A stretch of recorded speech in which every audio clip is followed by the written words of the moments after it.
Welcome back to the show.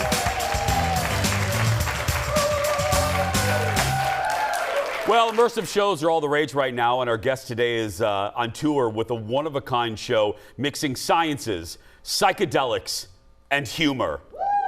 Give it up for comedian Shane Mauss, everybody. Hey.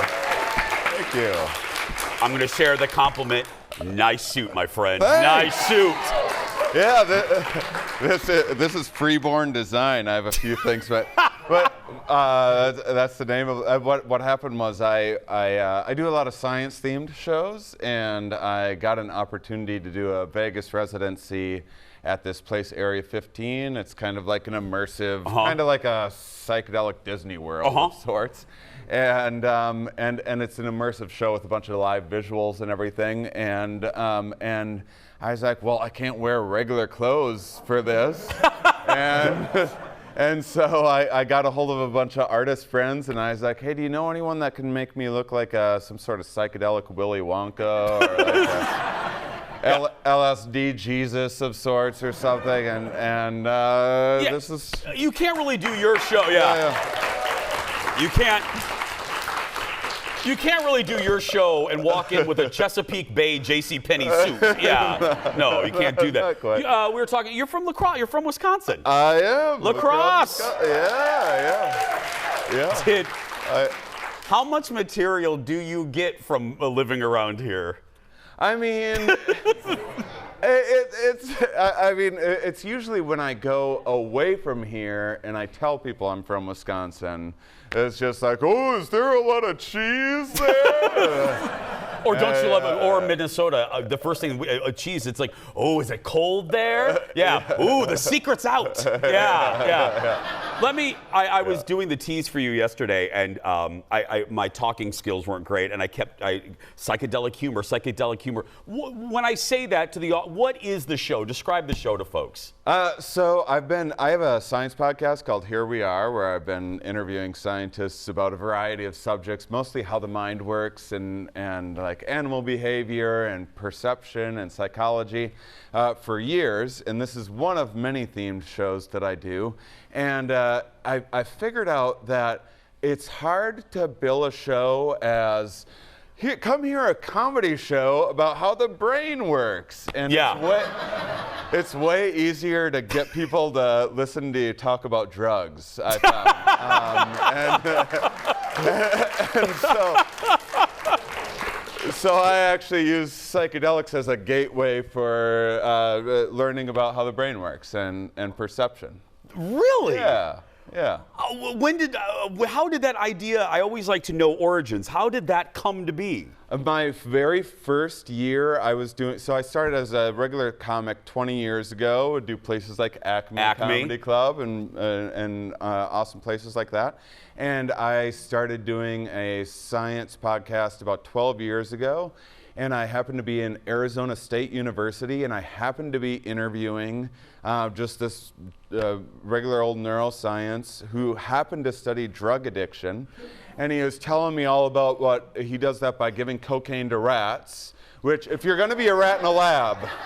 if you're going to be a rat in a lab... That's the one to be. You should probably be in the Studio 54 lab. Yeah, all your buddies are getting tumors put in on it to see if they can fix it. While you're on a horse with Bianca Jagger. Let's see how this guy parties. And so he studies addiction, and so after a while, I was like, I was just curious. I was like, well, what do psychedelics do to those little rat brains? And he was like, well, we don't really know. We can't really study them. And then I asked them about why that was the case, and it turns out because federally they're Schedule 1, like cocaine's a Schedule 2, so less restrictive.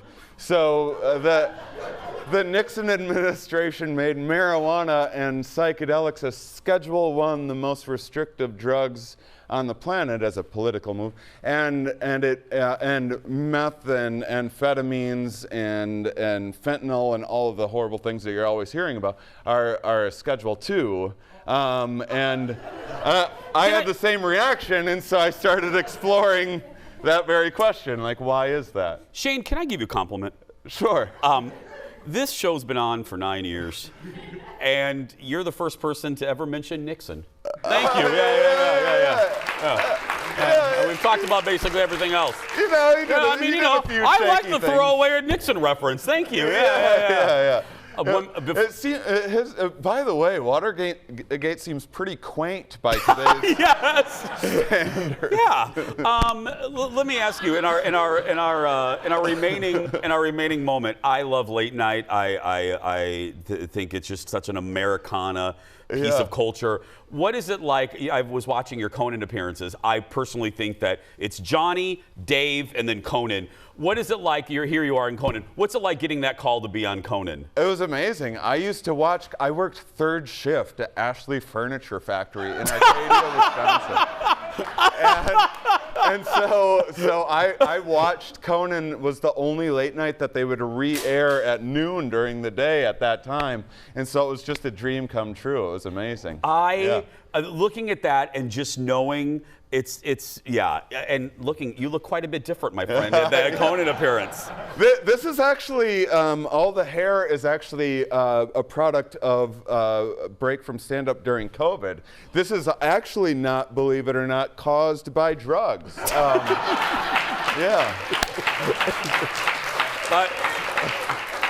And by the way, as a condition of Shane being here, he demanded that the left side of the audience be on psychedelics. So that's right. So yeah, right there. Yeah, right there. Only the left side.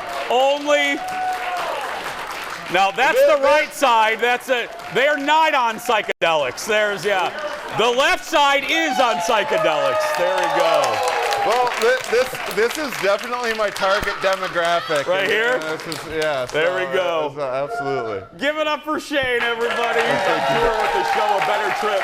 He has shows coming up Wednesday at the Fitzgerald in St. Paul. And this weekend for our friends in Chicago, head to ShaneMauss.com for more info on tickets. We'll be right back after this. Thank you, my friend. Thank you. That was stellar. Thank you so much. Oh, my God, please, thank you.